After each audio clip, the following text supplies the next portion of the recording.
সকালবেলা সবগুলো কাপড় ধুয়ে বিছিয়ে দিয়েছি। সবগুলো কাপড় যদি শীতের দিনে সকাল, সকাল না বিছিয়ে দিই, না শুকাতে দিই তাহলে শুকতে চায় না।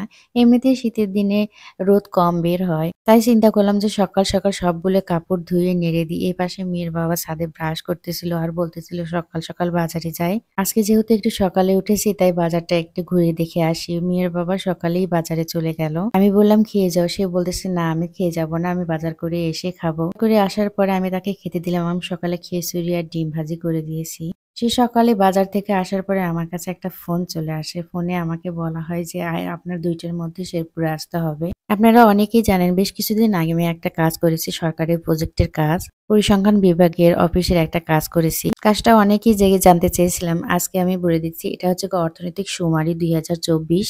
সেই কাজের আমাদের মূলটা কাজটা হয়েছে ট্যাপের মাধ্যমে। সে ট্যাপটা জমা নেওয়ার জন্য আমাকে ফোন দেওয়া হয়েছিল যে রিসেন্টলি আজকেই জমা দিতে হবে। তো কিছু করার নাই, সবকিছু কাম আমি গুছিয়ে রেখে চলে যাই। দুপুরে খাওয়ার পর্যন্ত আমি সময় পাই না। এপাশে মেয়েকে ঘুমিয়ে দিয়ে আমি রান্না-বান্না কমপ্লিট করে খাইতে গেলে দেরি হবে। না খেয়ে সমস্ত কিছু আমি রেডি-টেডি করে নিয়ে বের হয়ে চলে যাই। যাওয়ার পরেই আমাদের বাস স্ট্যান্ডে যাওয়া মাত্রই গাড়ি পেয়ে যাই। এইমাত্র আমি অফিসে গিয়ে দেখি স্যার নাই। স্যারকে ফোন দিলাম। ফোন দিয়ে বলতেছে, "আপনি তো একটু বসেন, আমি আসতেছি।" আমার যেতে, যেতে একটু লেট হয়ে গেছে। আমার প্রায় ৩:৩০ বেজে গেছে। ৪টা পর্যন্ত অফিস খোলা থাকে। স্যার নাস্তা করতে গিয়েছে। স্যার নাস্তা করে এসে বলতেছে, "আপনার জন্য ওয়েট করতেছি।" এপাশে আমার সুপারভাইজার ছিল, বলতেছে যে, "আপু আপনার জন্য ওয়েট করতেছি। আপনার ট্যাবটা জমা নিয়ে তারপরে আমরা চলে যাব।" তো সবাইকে অনেক, অনেক ধন্যবাদ আমার জন্য অপেক্ষা করার জন্য। আমি ওখানে ট্যাবটা দেখে নিয়ে তারপরে আমি আমার বাবার বাড়িতে চলে যাই। যখন বাবা বাড়ির কাছে আশেপাশে আসা হয় আলাদা একটা শান্তি লাগে।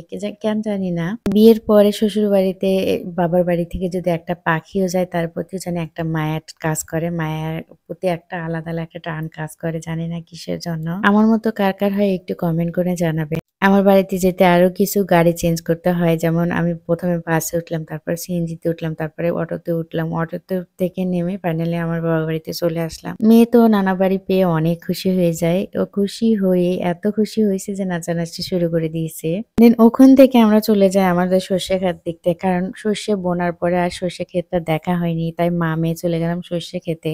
কারণ আমাদের সর্ষে ফুল ফুটেছে কিনা, কারণ সবার শেষে লাগানো হয়েছে। গিয়ে দেখি যে সর্ষা মোটামুটি বের হইছে, এখনো ফুল আসেনি আমাদের। হ্যাঁ, অনেকেই জিজ্ঞেস করেছিলেন যে আমার ওই মেয়ের জুতাটা কোথায় পেয়েছি? ওই মেয়ের জুতাটা ওর খালা কিনে দিয়েছে। ওটা এর আগেই অনেক প্রোডাকশন ছিল। বর্তমানে এই প্রোডাকশনটা বন্ধ। হঠাৎ করে ওই জুতাটা পাওয়া গেছে, তাই ওর আর লোভ সামলাতে পারেনি। কারণ আমার মেয়ের পায়ের সাথে খুবই ম্যাচিং হবে। তাই ও কিনে রেখে দিয়েছিল মেয়ের জন্য। বাস্তবতা বড়ই নিষ্ঠুর, বড়ই কঠিন। বর্তমানে কার কি কোন অবস্থায় থাকে বা কি অবস্থান আসে কেউ বলতে পারে না।